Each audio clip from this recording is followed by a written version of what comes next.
Hi there! Today I would like to tell you a cute story.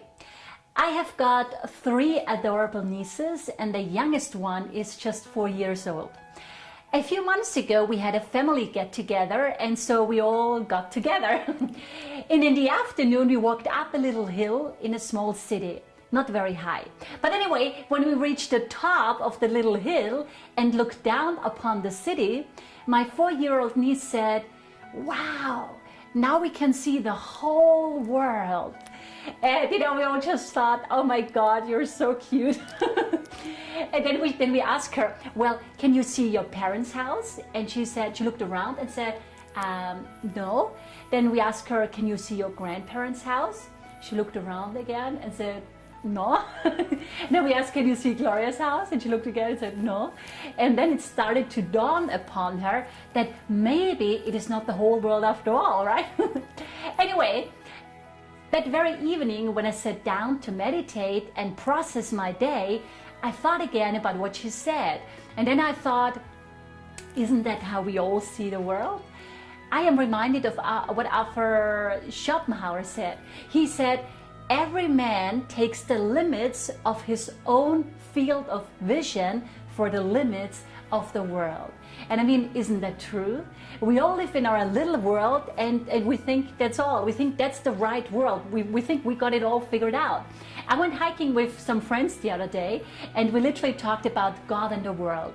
And then we talked about how funny it is that our organs of perception can't even register what animals see and hear, and yet we think we know it all, we see it all, we understand it all.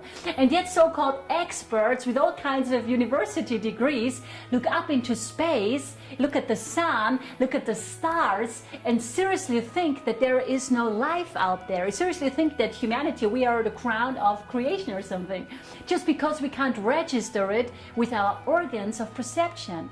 And those who actually do intuitively or maybe telepathically register higher life, they are usually looked at as weirdos, isn't it? That they are a little strange.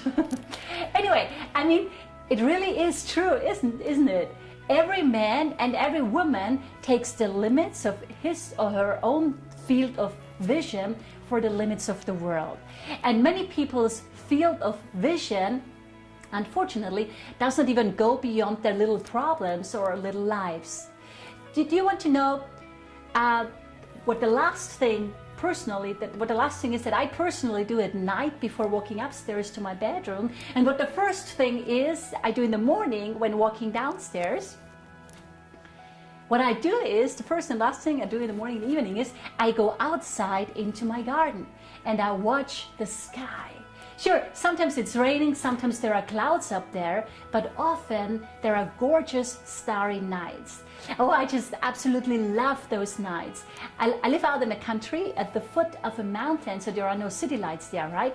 So the stars, when you go outside and look at the stars,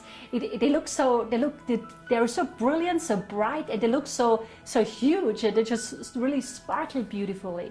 And then I always start wondering what's going on up there and all these stars and planets and galaxies and all that's out there. I've been doing that for years, and for me it has become a spiritual practice. It's part of my spiritual routine to watch the sky. It helps me to keep life in perspective.